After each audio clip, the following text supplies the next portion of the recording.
Lux presents Hollywood.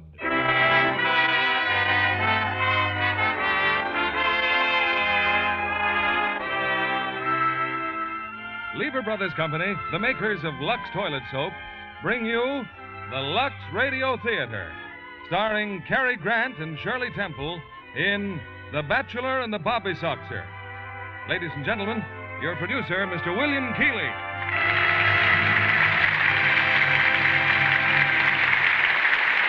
Greetings from Hollywood, ladies and gentlemen. Tonight we welcome back to the Lux Radio Theater a man whom I consider one of America's truly great screen stars, Cary Grant.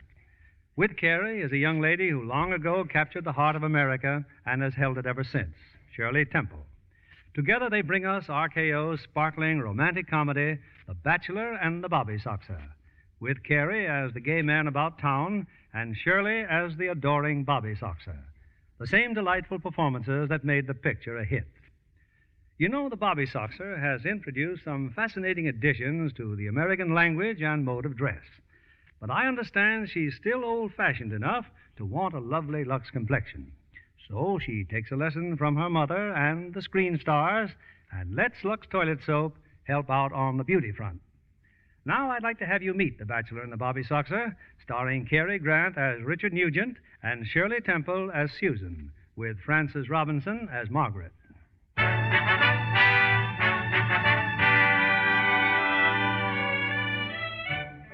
Years ago, a sympathetic neighbor described the Turner girls as those poor little lonely orphans. Since then, the neighbor's changed her mind. True, the Turner girls are still orphans, but they don't need anybody's sympathy. There's Susan, the Bobby Soxer, 17 years old, editor of the high school paper, and swamped with boyfriends. And then there's Margaret, the lady lawyer, who is now Judge Turner, presiding in dignity over the city's municipal court. Right now, the Turner girls are at breakfast. So it's very important that I know Margaret. Know what? That case in court. The man who ran away with a 16-year-old girl. What kind of a sentence did you give him? 3 years. Oh, fine. That cost me $2. I always bet that you won't sentence people. If you'd spend a little more time on geometry and less I don't consider geometry a part of life. Well, your teacher does. You're the first student he's ever had who defined a triangle as two women crazy over one man. Mr. Roberts is definitely decadent. Margaret, dear. How much this time? Only $2. But no more betting. No, Margaret. And thank you very much. I often wonder why you're so good to me. Well, you know I'd die for you. Only sometimes it's very hard living with you. Who comes up in court this morning? Oh, nothing very exciting. Some people mixed up in a nightclub brawl. When Tommy Chamberlain phoned me about it this morning... Are you going to marry Tommy? After all, he's the assistant district attorney, and I think that... The Call of the Wild. I gotta go. Who's calling for you this morning? Sounds like Jerry. But you haven't eaten your breakfast. I'll take the $2 out of your purse, Margaret. Bye.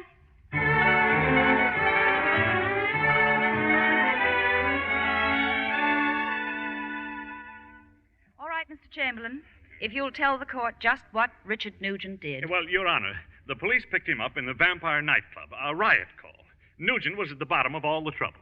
Which of you is Richard Nugent? Mr. Nugent isn't here, Your Honor. I am his attorney. Not here. He's out on bail. Well, if Mr. Nugent doesn't show up within the next 60 seconds, I'll issue a bench warrant for his arrest. Meanwhile, I'd like to hear from the witnesses. Your name, Miss... Miss Agnes Prescott. I'm an entertainer at the Vampire Club.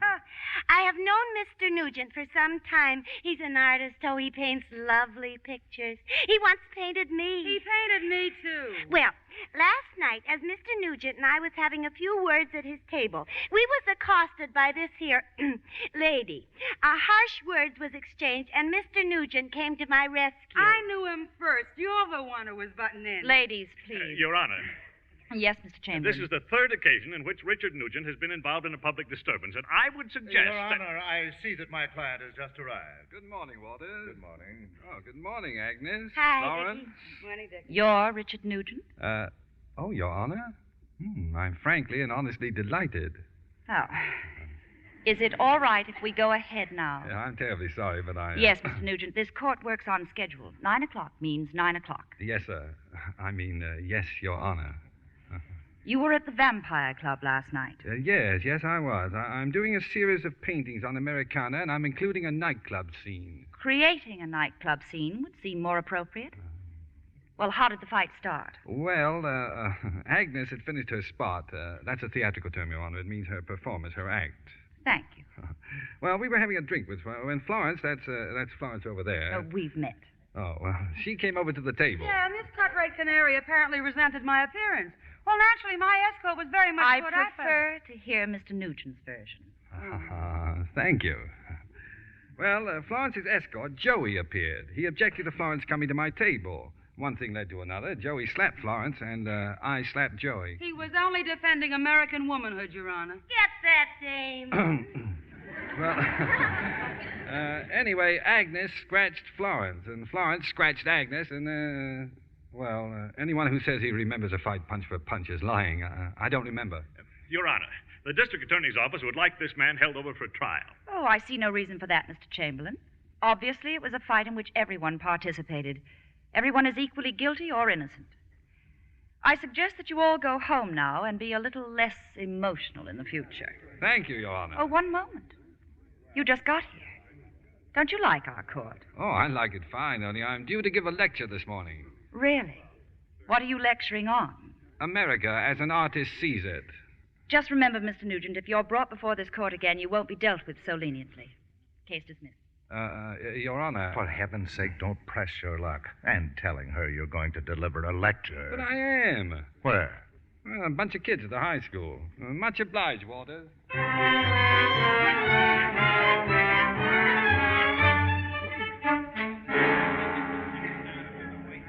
I wish we didn't have to sit here, Jerry. I hate lectures. Me too. But what about Saturday night? You promised, Susan. Promises are the hollow shells of undone deeds. Oh, for gosh sakes. You're a nice boy, Jerry, but you're callow. Huh. The only reason I'm not good enough for you is because you're looking for a knight in shining armor, that's what. I'm competing with something medieval, on a horse. Oh, don't be a stoop. And please be quiet. Mr. Mitwick's coming out on the stage. Students, our school is honored in having as guest lecturer a famous artist who will speak to us about the classical traditions of painting.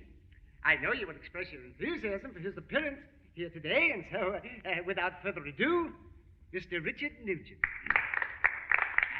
This way, Mr. Nugent. Thank you. Students! Please! Oh, gosh, is he handsome? Oh, I suppose so. For an older man. Mr. Mitwick, students, thank you. You know, a lot of people think of art as something pretty stuffy. I beg your pardon. Don't let them kid you. True art has something to say to everyone. It unites the masses in every age, in every country. And the essence of art is simplicity. Now, for instance, if I wanted to capture the feeling of America today, I'd try to...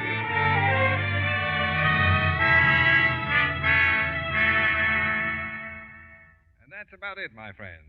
Just remember that art is a part of freedom, of tolerance, of opportunity. And if I were going to do a portrait of one of you, I'd try to convey all that in it.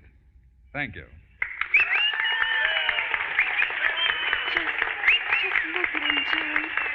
Oh, You sick or something? keep quiet. He's smiling.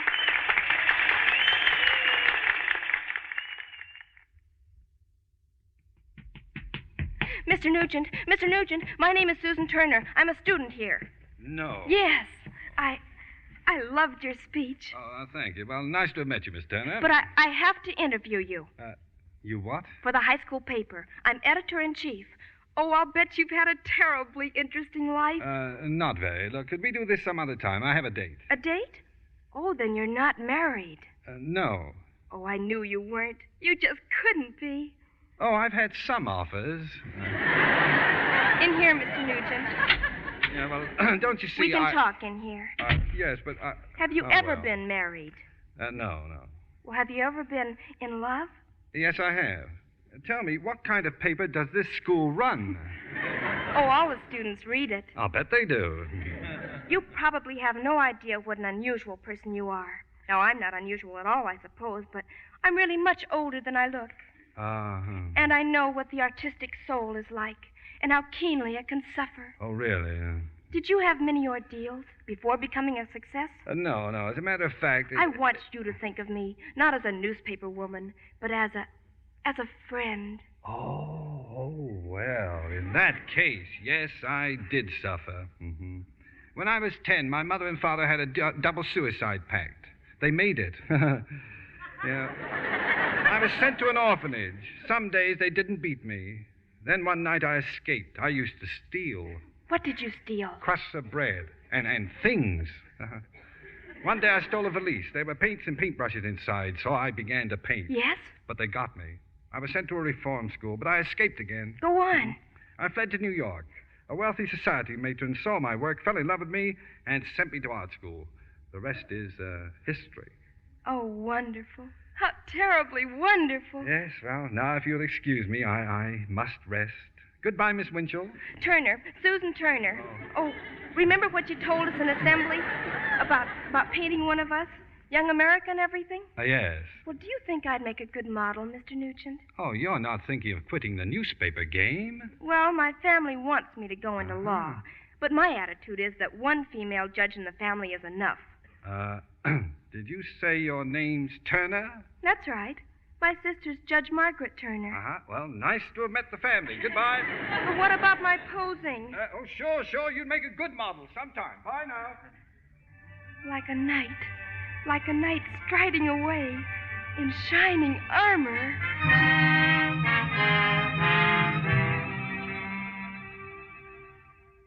Well, Susan, what else did this knight in shining armor have to say? Oh, I don't know, but he's wonderful, Margaret. He's had to lie and cheat and steal to get somewhere in life. Well, that makes everything just dandy. What's the name of this Sir Galahad? Richard Nugent. Richard Nugent? Well, then you've heard of him. Heard of him? Why, just this morning... Margaret, have you ever thought of me as a model? Dickie wants me to pose for him. Well, isn't that... Dickie? Now, don't be unreasonable. He's a very fine man. You don't know him at all. I know enough to advise you to forget all about him. Right now. Well, I don't need your advice. You're going to make me an old maid. Only until you're 18. Susan, where are you going? Upstairs. Well, you're going out for dinner, aren't you? Well, Mr. Chamberlain hasn't called for me yet, and there's no reason for you to... He's here now, Margaret. Have a good time. Susan, wait. You are all right, aren't you? Oh, I'm fine. Just fine. Good. Well, I'll be home early, dear.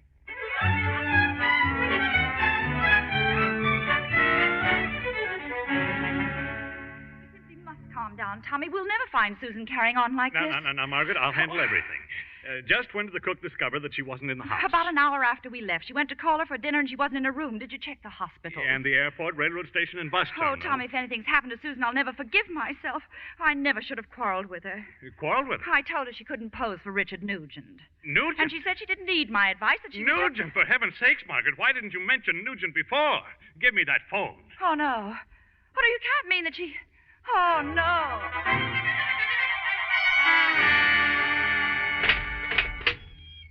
There's Nugent, Mr. Walters. And believe me, if a client ever needed a lawyer... All right, Dick. Tell me exactly what happened. Where were you last night when they finally let me use the telephone? Where were you? I had not anticipated your winding up in jail so soon after the last time. I have a life of my own, you know. Well, let's have the facts. Good. Well, I got home to my apartment last night. That much I know. And this girl was there. At least I think she was there. Well, I guess she was. I don't know. Judge Turner's sister. That's the one, the young one. How young? Too young. How did she get in your apartment? He let her in, the elevator boy. She told him she was posing for me. Nugent, why don't you tell me the truth? I am telling you the truth. Now, will you be quiet for a moment? That's what happened last night. Nobody would listen to me. Go on. All right. Thank you. I got home to my apartment. I took off my dinner coat, put on a robe, wanted to be comfortable, came inside, turned on the radio, opened a book, sat down to read the book, when up popped this little girl. She'd been asleep on the sofa. Judge Turner's sister. Go on. Before I can open my mouth, there's a banging on the door. Everybody yelling. Somebody busts in. Everybody starts talking at once. Then about 50 policemen. Did the girl explain why she was there? Yes. Well, she tried to explain, but they wouldn't really let her explain. She kept trying to say she'd come up there to be a model or something. Did you or did you not invite Judge Turner's sister to be a model? No. Well, in a roundabout way, maybe I did. She kept saying I told her I was going to paint her as young America. Did you tell her that? Oh, I told that to 500 little girls. Let's not go into that. Oh, no. You're also charged with hitting the assistant district attorney, Mr. Chamberlain. Yeah, I hit him. That's right. But at the time I hit him, I did not know he was the assistant district attorney. If I had known he was the assistant district attorney, I would have hit him. He said some very bad things, wouldn't give me a chance to explain, kept pulling my arm, and that sister of hers. She was there, too, Judge Turner. She's a mountain of ice, a gallon of poison, jumping at conclusions. Now, control yourself, Nugent. You've got to remember coherently exactly what happened. Oh, sure. You talk like this in front of a jury, you'll get 20 years. Well, I'd better get to work. Coherently. Exactly. Coherently. Exactly. You got another visitor, Mr. Nugent. Oh, yeah. This here is Dr. Beamish. I'm the court psychiatrist, Mr. Nugent. Yeah, well, come back in an hour. I'll be crazy by then. Well, I'm really here to help you. Now, the only thing you're suffering from is a severe case of being an innocent bystander. Tell me, what can they do to me if I kill a judge? I understand how you feel. I'm aware that Judge Turner appears to be a very dominant woman. She happens to be my niece. Your niece? Fine. Judge Turner is ready for you, Doctor. Family. Oh, thank you, Melvin. Well, now, you just leave things in my hands, Mr. Nugent. I have a plan. I dare say you'll be surprised at the results. Dare say. Yes, sir. You just wait and Coherently. see. Exactly.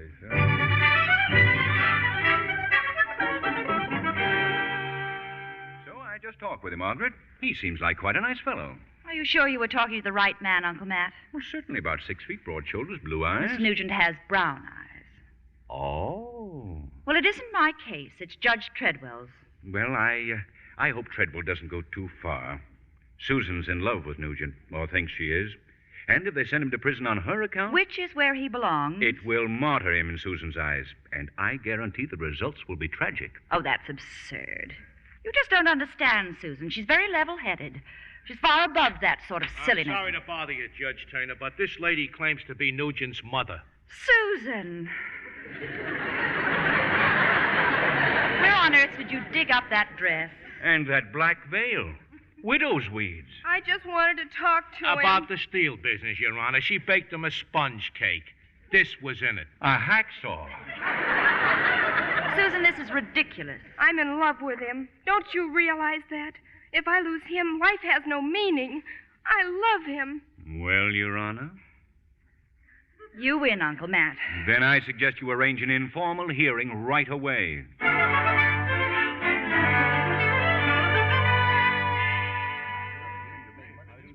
Well, Judge Treadwell has reviewed the facts, Mr. Nugent. And I have good news. You're going to hang me?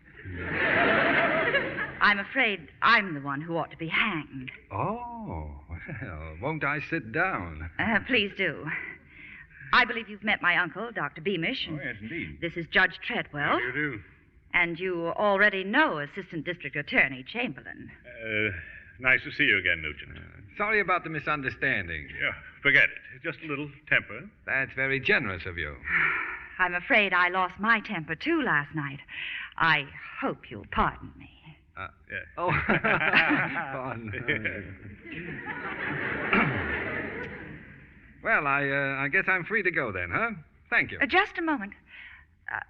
I'm a little worried about Susan. I was a little worried about her myself.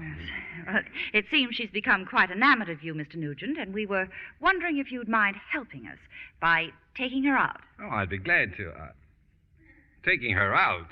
Where? Doing what? Being her beau until she gets over you. Dr. Beamish says she mustn't feel you're being martyred. Oh, he does he? Well, then let Dr. Beamish take her out. Let her get over him. I'm not a judge, but I'll bet there's no law that says I have to go out with children. No. We were just hoping you'd want to cooperate. Why should I? Because your attitude will have a decided bearing on the disposition of the other charges against you, if the district attorney wishes to press them. Press what? All I did was punch him in the nose. Oh, all right. Just what do I have to do? See Susan as often as we deem proper, Mr. Nugent. And as soon as your fatal fascination wears off, you're free to go on your way again. Well, what if it doesn't wear off? Oh, it will. Mr. Nugent, I'm doing this against my better judgment. I would just as soon my sister were going out with an actor. Judge Turner simply means that I've recommended you as a vital therapeutic measure. Oh, that's great. Recommended for children. Well, Mr. Nugent, yes or no? But I still want to know what I've got to do. You'll start tonight. You'll take Susan to the high school basketball game. Me? Take Susan to a high school basket... What, in front of people? Well, Mr. Nugent? Oh, it's a date.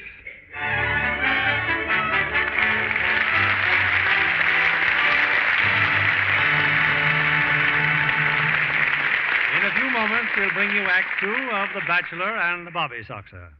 Our guest tonight is Miss Susie Crandall, popular contract player at RKO. I understand your studio regards you as a real trooper, Susie, an actress who puts her best into every role. I consider that a real compliment, Mr. Keeley. It's when you're on location that you learn what trooping means. I'm thinking especially of the stars of RKO's new picture, The Big Steal. Oh, yes, Robert Mitchum and Jane Greer. The picture was filmed in Mexico, wasn't it? Yes, in the rugged mountain country between Veracruz and Mexico City. The story is full of thrilling action.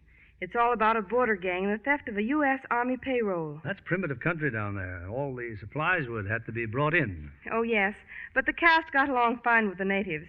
They gave them American cigarettes and clothing. Some of the local belles worked in The Big Steal, you know.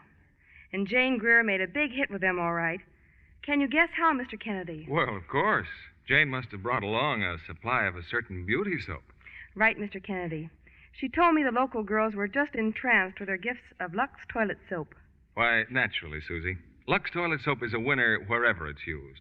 Besides, when they saw Jane's lovely Lux complexion, they had proof of what daily Lux soap care can do. Yes, and a more beautiful complexion than Jane Greer's I can't imagine. Well, here in Hollywood, we know Lux soap is a complexion care that works.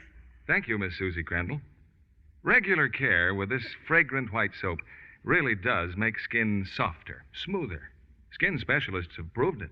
In recent tests, 3 out of 4 complexions became lovelier in a short time. Why not try this fine product of Lever Brothers Company for your precious complexion? Remember, Lux toilet soap is the chosen beauty care of 9 out of 10 famous screen stars. Now, our producer, Mr. William Keeley. Act Two of The Bachelor and the Bobby Soxer, starring Cary Grant as Richard Nugent and Shirley Temple as Susan.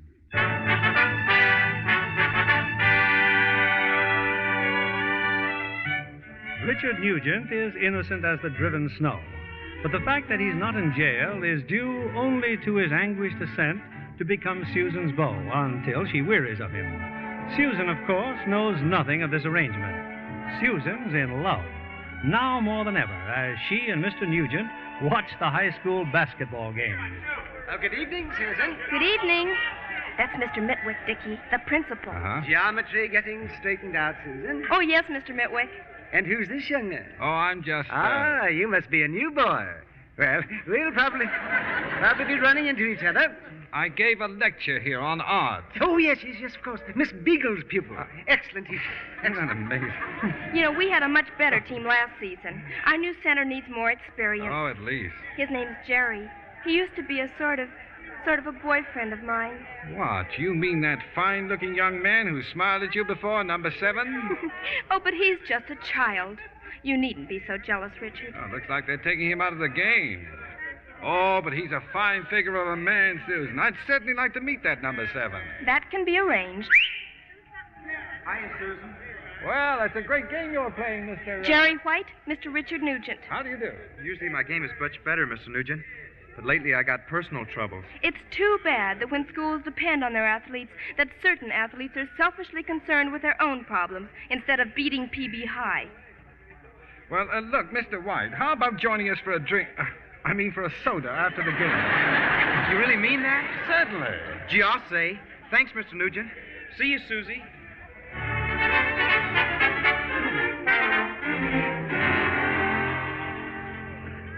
And I thought you were splendid tonight, Jerry. Splendid. No, he wasn't. Yes, he was. No, I wasn't. Say, Jerry, aren't you supposed to be in training? Just look at that. A double sweetheart flip. Sometimes a man just doesn't care. Well, I may as well level with you, Mr. Nugent. When I saw you tonight, my first instinct was to take a poke at you. Jerry. Then I said to myself, let's be civilized. This is life, and if Susan feels that way, it's all right with me. That's big of you, Jerry, and very generous. Dickie and I will always treasure your friendship. If I can ever do anything for either one of you, all you have to do is call me. And if we can ever do anything for you, Jerry, all you have to do is ask. Oh, sure. Get in touch. Call me up. You know. Make contact. I guess it's goodbye, Jerry. I guess it is. Yeah, I guess it is. Well, so long, old man.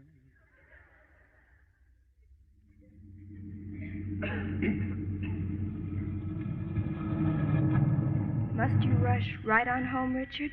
I mean, can't we just... Well, as a matter of fact, Susan, I want to talk to you. What about, dear? Susan, it isn't becoming for you to call me dear. I don't think it's right.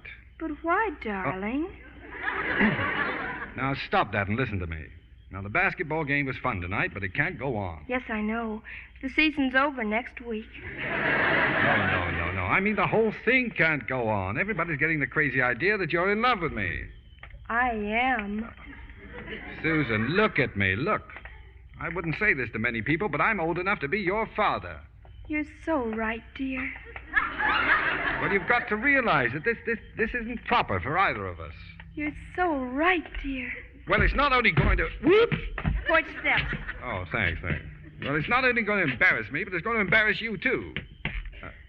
Susan, you're not paying any attention to me. You're so right, dear. Well, good evening, Mr. Nugent. Well, good evening. Oh, that's a new dress. Like it? Oh, it's beautiful, Margaret.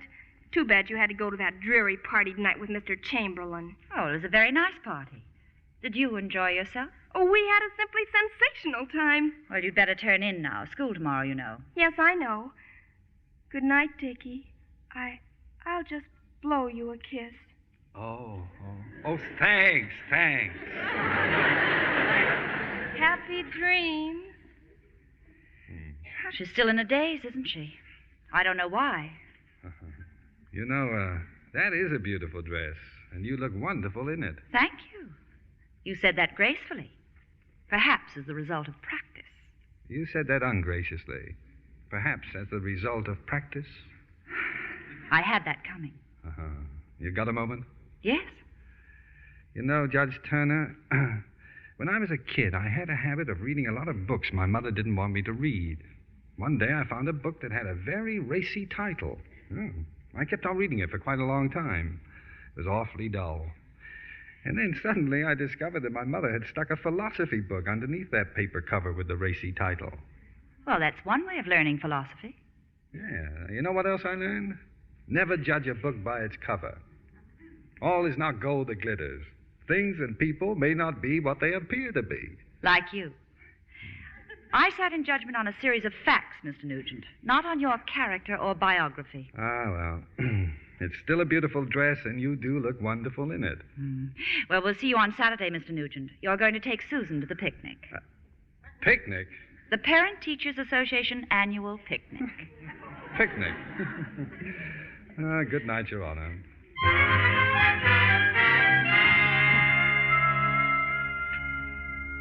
Hi, Jerry. Oh, hello, Mr. Nugent. Calling to take Susan to the picnic, huh? Well, you know how it is, old man. But what are you doing sitting here in your car? I'm not welcome in the house. Well, Susan probably doesn't even know you're out here. She put me here, Mr. Nugent. Oh? It's not her fault, I guess. It's her granduncle, Judge Thaddeus. Have you met him yet? What, another uncle? And a judge? He's going with you to the picnic. Oh, he's something fierce. I walked in, all I said was, "Mellow greetings, Yuki Dookie." He almost blew a fuse. Well, what's wrong with that? Sounds okay to me. Hey, Jerry, how'd you like to use my car? You kidding? Why, no. You drive my car to the picnic and let me borrow yours. Does this thing run? Sure it runs. Oh, where's the key? Who needs a key? Oh, well. Well, here's my key, Jerry. Jiminy. Yeah.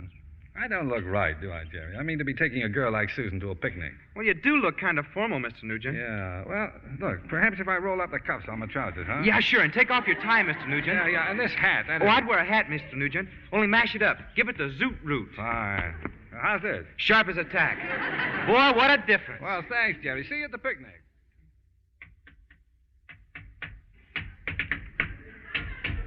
Answer the door, Margaret.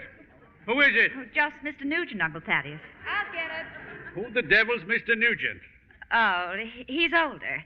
He's come to take Susan to the picnic. Dickie! Hi, mellow greetings, Yuki Dookie. Ready, Fruit? Let's go! What the ding-dang blasted sort of talk is that? I don't know. Hey, you remind me of a man. What man? The man with the power. What power? The power of hoodoo. Hoodoo. You do. Do what? Remind me of a man. What man? The man with the power. What power? Good morning, Mr. Nugent. Oh, greetings. Are you out of your mind? What? What are you trying to do? I don't dig you, chick. What are you talking about? What are you two whispering about? Oh, I'm sorry, Uncle Thaddeus. Oh, you returned? Hi, Uncle Matt. You going to the picnic, too? May I present my great-uncle, Judge Turner? Oh, well, how do you do, Judge? How do you do? That's my hand, not a pump handle. Hey, he's sharp. Hey, Uncle Thaddeus, you remind me of a man. What man? The man with the power. What power? The power of hoodoo. Hoodoo? You do. Do what? Remind me of a man. This isn't a house, it's a sideshow at a circus. Mr. Nugent, Judge Turner is an associate justice of the state Supreme Court. Oh, good for you, Junior. That's better than working for a living, huh? Where's Tommy Chamberlain, Margaret? Isn't Tommy Chamberlain calling for you? Oh, he's meeting us at the picnic, Uncle Matt. Then what's keeping us? Well, everybody ready? My hot rod's right at the curb. Come on, Uncle Thaddeus, come on. You remind me of a man. Hoodoo. No, you idiot. I'm supposed to say that. Dickie, your car, it's gone. Why, that's Jerry's car out there. Well, it just looks like Jerry's You car. mean to say that we're going in that... Why not? It's a Voot 8. Voot 8? The 8 more payments in his mind. Okay, Uncle Tad, just toss in your friend. Hot Voot to reading!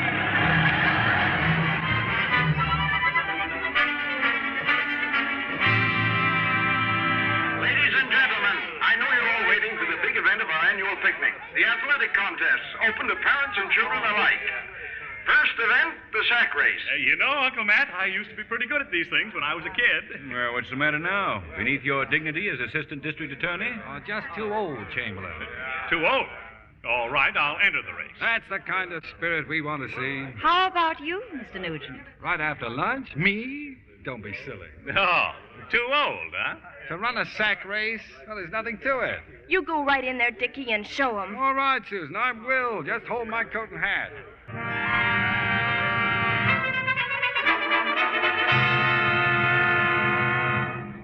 Look at him, foundered, blowing like a porpoise.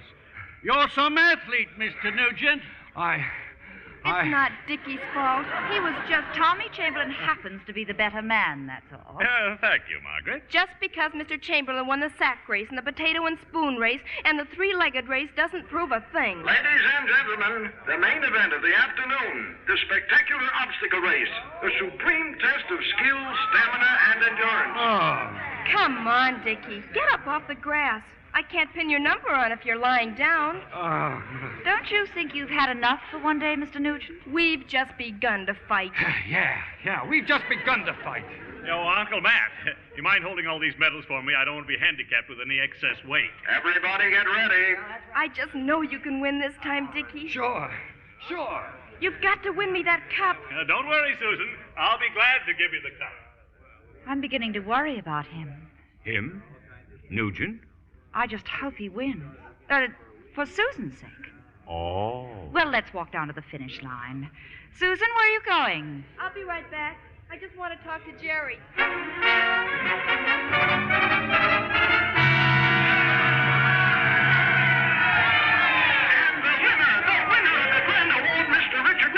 This way, Mr. Nugent, we'll present the cup at the grandstand. Who's going to carry me up there? Well, you certainly surprised us, Mr. Nugent. What happened to Chamberlain? I don't know. Strange he should drop out of the race so suddenly. Where's Susan? Oh, well, let's get to the grandstand. Well, Susan, I did what you asked me to do. Well, thanks a lot, Jerry, for letting Dickie win. It wasn't easy, Susan. A few of us tackled Mr. Chamberlain in the creek and held him underwater. Well, I must say, all the boys cooperated just fine. You owe him 75 cents apiece. If it was for anyone but you, they'd have charged $1. I'll pay you on Saturday. Well, I don't want any money. Some things just can't be bought. You know, Jerry, at times, you're really very nice. me great pleasure to present this beautiful cup to that great athlete and winner of the feature event, Mr. Richard Nugent. Well, I don't quite know what happened to me, but I guess I owe it all to clean living, the proper outlook, and the help of my friend. No, it's not possible. I'm seeing. Margaret, what in the world? He's wearing armor. Mr. Nugent, he's like a knight in shining armor. Why, Margaret Turner.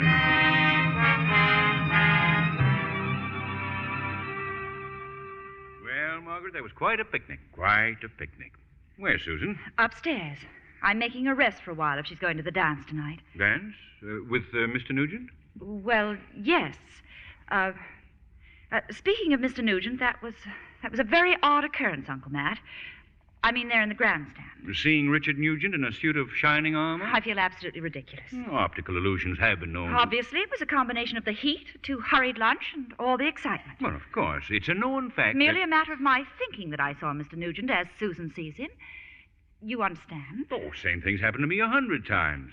Only I always see Betty Grable. Oh. Well, it's occurred to me that Mr. Nugent has been very sweet about Susan, and I don't think we ought to embarrass him any longer. But what if Susan... Oh, I'm sure she'll get over it. I'd like to talk it over with him, as a matter of fact. Well, I think that's... But not here. Oh, naturally not here, but... And certainly not in his apartment. Oh, no, of course not. Some public place. Sophisticated and, we could talk things over. Well, that's very sensible, and Oh, thank you, Uncle Matt. Your talking to me has cleared things up considerably. Not at all. Not at all. Now, where's the telephone? You've had it in your hand ever since you started. Yeah, so I have. Hello. Who? Oh, yes, Your Honor. Anything wrong with Susan? Oh, I'm sorry to hear that. What? You? Well, I'd be delighted. Where we meet? Oh, not at the house, huh? Well, how about here? No, naturally.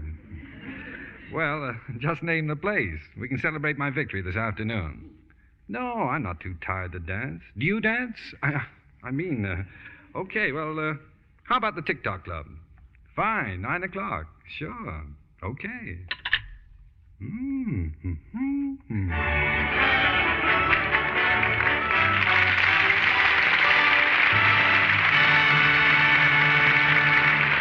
We pause now for station identification. This is CBS, the Columbia Broadcasting System.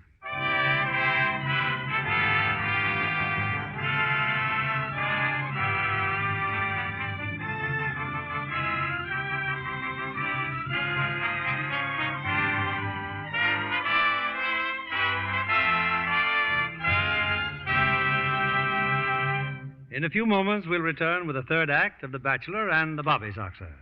And now, here's our Hollywood reporter, Libby Collins. I hear you have some special news tonight, Libby. It's about Metro-Goldwyn-Mayer's new Technicolor comedy, Mr. Keeley, Neptune's Daughter. A prize package of laughter, music, and romance. And a cast that does full justice to its clever comedy and catchy tunes. That lovable clown, Red Skelton, is up to his usual tricks, and he's a panic. Yes, and Esther Williams is gorgeous. She swims, she romances, and my, Libby, how she can wear those stunning bathing suits. And don't forget that lovely Lux complexion of hers, Mr. Keeley. No wonder making love to Esther comes naturally to handsome Ricardo Montalban. The irrepressible Betty Garrett makes a wonderful partner for Red. All in all, it's a picture worthy of Metro-Goldwyn-Mayer's 25th anniversary. And Lux Toilet Soap, too, is celebrating its 25th anniversary, offering Lux girls everywhere a lovely silver scatter pin inspired by Esther Williams.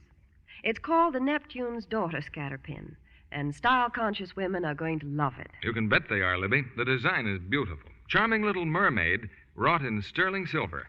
The pin has a strong safety clasp, too. It's a perfect accessory to wear on suits, dresses, and handbags. Here's how to get your Neptune's Daughter pin. Send in 2 wrappers from Lux Toilet Soap, regular or bath size, and 35 cents in coin to Lux Toilet Soap, Post Office Box 16, New York 8, New York. Your sterling silver pin will come to you promptly. I'll repeat the address. Lux Toilet Soap, Post Office Box 16, New York 8, New York. Send in 2 Lux Toilet Soap wrappers and 35 cents in coin. If you could buy this pin at retail, it would cost $1.50. This offer is good only in continental United States, Alaska, and Hawaii, and subject to applicable state or local regulations. The offer expires September 1st, 1949.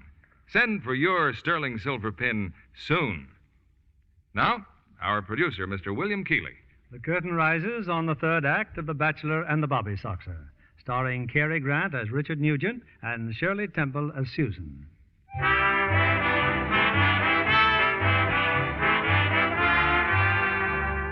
Well, it's a few hours later, and Judge Margaret Turner, looking entrancingly unlike a head of a municipal court, is dancing with Richard Nugent in the Tick-Tock nightclub. Mr. Nugent is much impressed. You know, my father was a bachelor. Really? Wait till I finish. He was a bachelor until way into his 30s.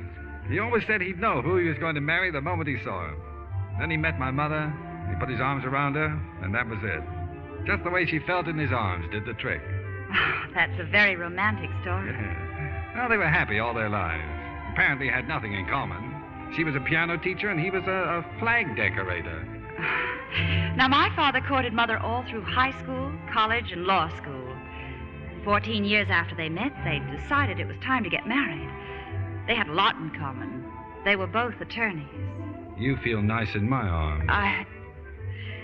I imagine that if Mother and Father hadn't had so much in common, they needn't have waited 14 years. It could have happened suddenly. Why, they might even... Oh, hello, Agnes. Now, stay right where you are. You remember Agnes. I do? No. Well, aren't you going to congratulate me? It's my birthday. Well, congratulations. And here's Joey. How are you, Mr. Nugent? Oh, yeah, Joey. Why, sure. The Vampire Club, the night that Agnes and Florence... Yeah, and it all winds up with you clipping me on the chin. Hey, your lady friend. Oh, yes. Well, this is, I know you. And now don't tell me. At Dickie's apartment? No, this is Judge Turner. Oh, of course. You two got to be friends, huh? Well, leave it to Dickie. Well, happy birthday, Agnes. I'm terribly sorry about that. Let's go back to the table. Oh, I'm sure you didn't know she was going to be here. Uh-huh. Are you sure you're sure that I didn't know? Oh, I've given up jumping to conclusions, Mr. Nugent. Cigar, cigarette. Dickie, baby. Oh, hello, Ginger. No, thanks, no. No? Oh, all right, then. Catch you later, maybe, huh? She's a cute kid. I did a magazine cover of her once. Very cute. Well, suppose we try the champagne. I hope it's... Susan! I do not intend to create a scene. What are you doing here? You ought to be ashamed of yourself. Another chair, Alex. Yes, Mr. Nugent. I'm not too young to be deceived by such treachery. Sit down, Susan. What do you have to drink? Lemonade. But I don't intend to stay. Oh, and some chocolate ice cream. You told me that Dickie was sick, that he was so exhausted from winning the obstacle race that he just couldn't... She did? Anyway, after you left, I went to Dickie's apartment. The elevator boy told me where he went. I demand an explanation from both of you. Oh, Dickie, Joey wants to buy you and the judge a birthday drink on him. At the moment, Agnes. It'll only take a minute, just time enough to drink it down. Hey, you, a couple of more chairs. Oh, who's this? I don't believe we're acquainted. Oh, forgive me. This is Miss Susan Turner. Your daughter, huh, Judge? No, her sister, her older sister. I mean, Margaret's sister. Well, you look enough alike to be mother and daughter. Sisters sometimes look alike, too. I hate my sister. Hey, that's a real cute hat you got on, honey. And I don't intend to take it off. I didn't ask you should take it off. Hey, waiter, another round. Well, good evening. Jerry! Hello, Jerry. Glad to see you. I doubt if anyone's glad to see me. You were not invited here, Mr. White. Jerry, I'd like you to meet Agnes and Joey. He's cute. Hi. I suppose you're wondering how I got here. Well, if Susan isn't, I am. It's getting to be quite a party. You're jumping again. Susan, I went to see you because I just got word I'm being drafted. I went to the house and you were gone. I went to Mr. Nugent's apartment. They told me that... Yeah, we know the rest of it, Jerry. Well, you don't have to make such a big thing about it. After all, The war's over. Well, I know it's over. But guns go off by accident sometimes. A fellow could trip on a bayonet. Yeah, well, I know just how you feel, Jerry. Going away, perhaps not seeing your loved ones for, a couple of years. You're a fine boy, Jerry, and a good friend. Perhaps Mr. Nugent doesn't know just how good. Oh, you don't have to tell me anything about Jerry. Maybe I could tell you a few things, like how he made sure this afternoon that you won that race. Well, he what? Hey, the kid's a jockey, Agnes. What'd the horse pay? This really doesn't... Hey, Susan, what are you talking about? You shouldn't have said that, Susan. Well, a woman scorned is a fury. Hey, you drinking, Bub? I'll have an eggnog. With 2 eggs. Now, wait a minute. Now, about this afternoon, just... Hey, waiter, bring the boy eggnog. With 2 eggs. Isn't that amazing? Jerry, what did you have to do with my winning that race? Well, gee, Mr. He Nugent, only did it because he knew how much I loved you. Susan, I forbid this kind of talk. Good and I evening, Margaret. Well, life's very complicated. Hello, Tommy. Oh, sit down, Mr. Chamberlain. Do sit down. Well, I suppose you're wondering how I got here, Margaret. I went to your house. Now, let me tell you. You went to Margaret's, found that she'd gone. You were suspicious that she'd gone out with me, so you went up to my apartment, the elevator... Hey, who is this guy, Nugent? I don't like him. My name is Chamberlain. Hello. Hello. How do you do? Hey, get him. How do you do? Of course you know what you're doing, Margaret. It might interest you to know that Do you know what you are? You're a regular Blackbeard. Bluebeard, dear. Well, a rose by any color still... Oh, now everybody's too excited. No one's excited. Margaret, I want you to know that only this afternoon, this man told me he is madly in love with Susan. Oh, Dickie. Did you, darling? Well, I did, yes, but I was only kidding. I don't like your kidding Susan for any reason. You drink your eggnog. Now, look. We're in public. And if we must discuss... Dickie, you've got to tell me once and for all. Do you love me? Susan, I think you're a very sweet child, but I can't honestly say that I love you. You deceived her. And after she spent $4.50 to make sure you won that race. Well, that's too bad. You can have the cup back. Yep. You mean that victory of Nugent's was a frame-up? I'm going to get out of here. So am I. I've had enough of this and enough of you, Mr. Nugent. Everywhere you go, you attract trouble. If I were so disposed, I could make a lot of trouble for you, my friend. And I'm getting so disposed. You may be a regular guy, Mr. Nugent, but I don't know. I came to this table simply to buy you a birthday drink, and you've ruined my birthday. You've ruined it. Come on, Joey. Let him pay for the drink. I'd punch you right in the nose, Nugent. If I wasn't afraid you'd bust my jaw. Mr. Nugent. Go on, Alex. Just say it. I just want to say I'm awfully sorry, Mr. Nugent. Would there be anything else? For instance.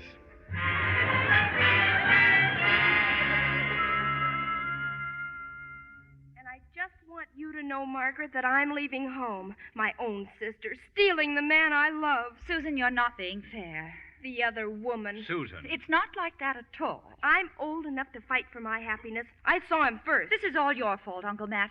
You deliberately told Susan to come to that nightclub. He certainly did not. It was all my own idea. That's beside the point. Now you're both hysterical. If I want to be hysterical, I can. Susan, I would like to talk to you. I have nothing to say. I will not issue a statement of any kind at this time. Susan, I'm still strong enough to take you over my knee and give you the lambasting I sincerely believe you deserve. You wouldn't dare. Just march to your room.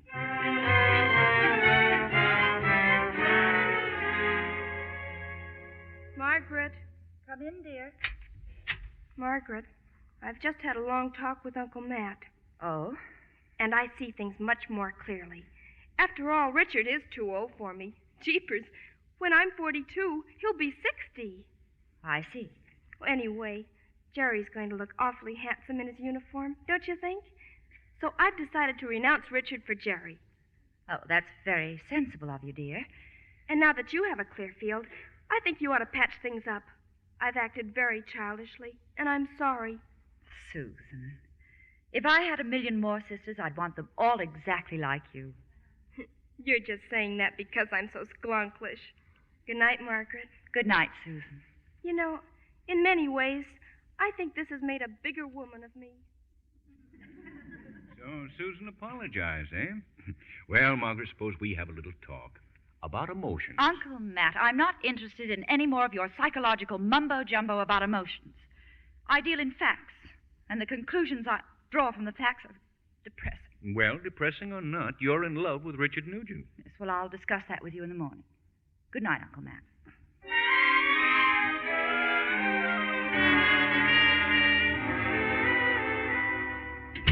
Good morning, Mr. Nugent.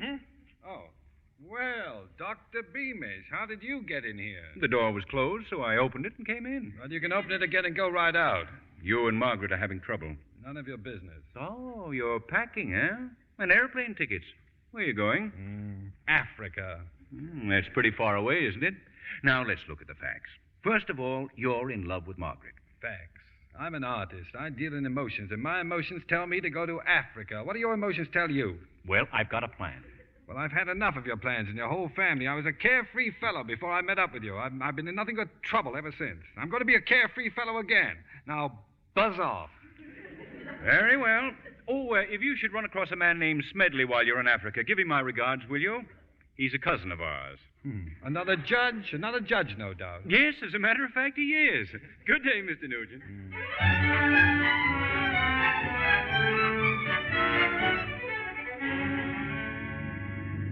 Beautiful morning, Margaret. Fine flying weather. I can't tell you how delighted I am you're going away for a while. Best thing in the world for you. Turn around, Uncle Matt. I've changed my mind.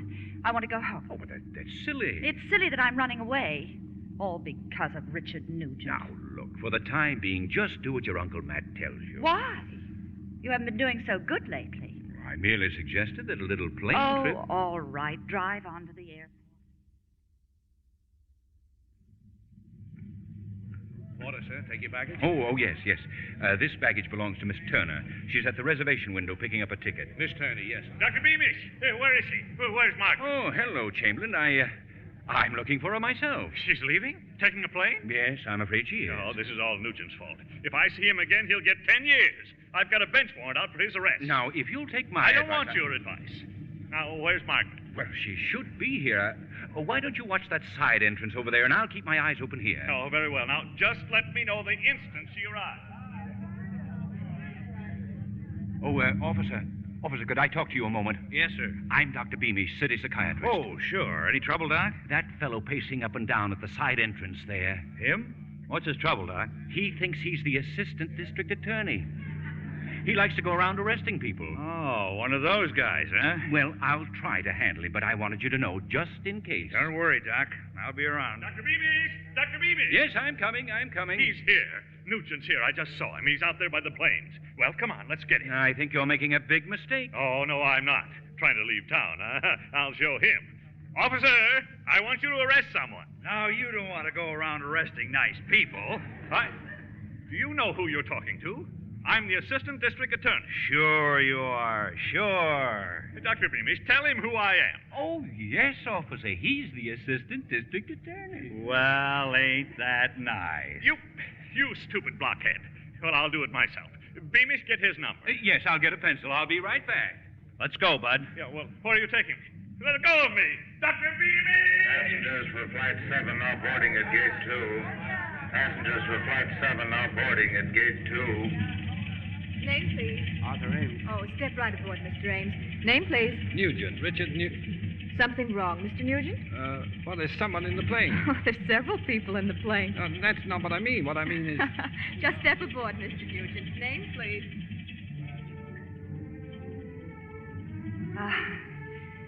Hello? Hello.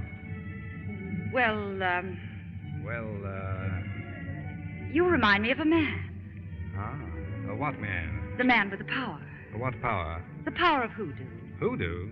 You do. Do what? Remind me of a man. What man? The man with the power. What power? Give up. Give up? Shall I fasten your safety belt, or will you feel safer hanging on to me, huh?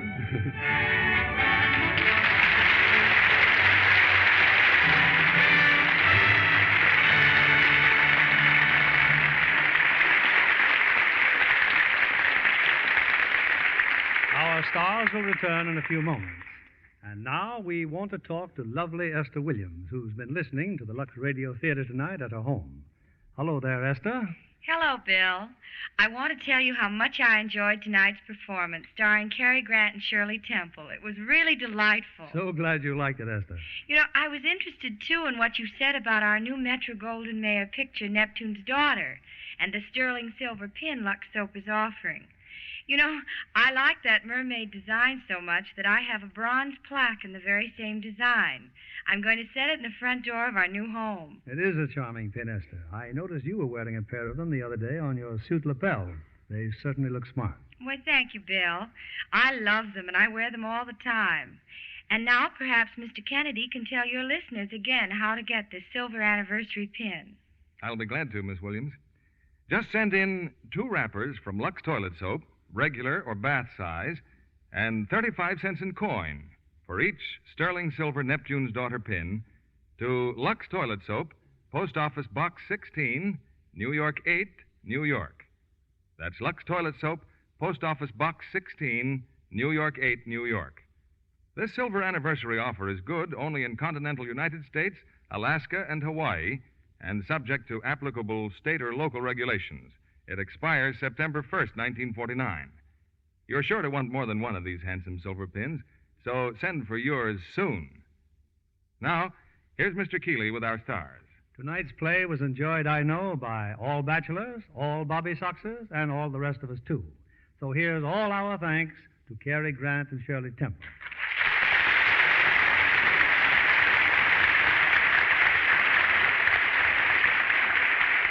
Cary, when we first tried to reach you about tonight's show, you were in the middle of the Atlantic on a freighter. We're certainly glad you made it. Oh, thank you, Bill. So am I. I had a wonderful rest.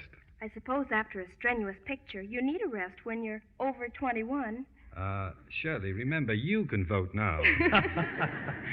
I suppose you're pretty bored, Shirley, with people who say, "My, how you've grown." Well, after all, I'm a married woman with a little daughter. You know, that's the trouble. Other girls get married. 2 days later, everybody's forgotten it, except the groom, of course. But when Shirley Temple gets married, the whole world feels 20 years older. Well, I think every girl should be married. Ah, every girl should be married. I'm glad you brought that up. Yes, you see, Shirley, 2 weeks from tonight, Cary will be back with us again, starting with Betsy Drake and their recent hit, Every Girl Should Be Married. Well, that's wonderful. I love the picture. And I have a suggestion for every girl who thinks she should be married. Every girl should have a Lux complexion. Yes, I recommend a Lux complexion exactly like yours. Why, thank you, Mr. Keeley. I've always used Lux soap.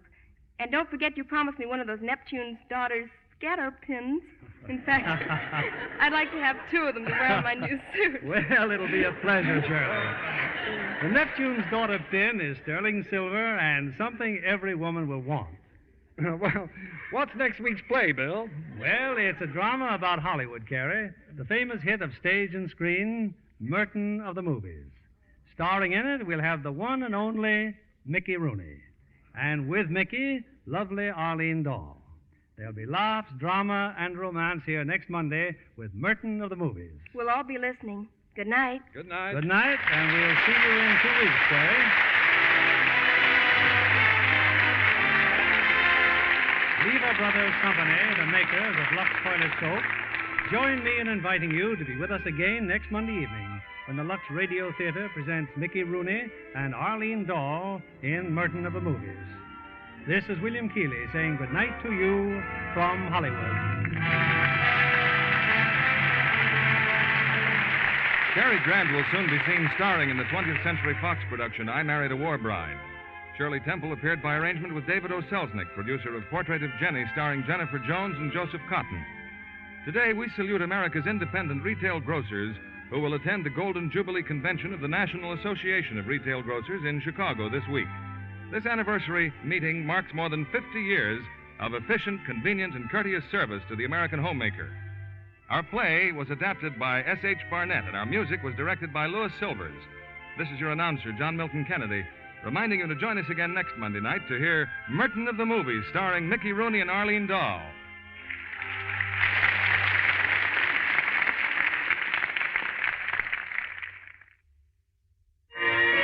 If you have trouble with your nice things, change to Lux Flakes, and they will bubble your troubles away. Keep dresses looking neater, keep pretty colors sweeter. Let Lux bubble your troubles away. Be sure to listen next Monday night to the Lux Radio Theater presentation of Merton of the Movies, starring Mickey Rooney and Arlene Dahl. Stay tuned for My Friend Irma, which follows over these same stations. This is CBS, the Columbia Broadcasting System.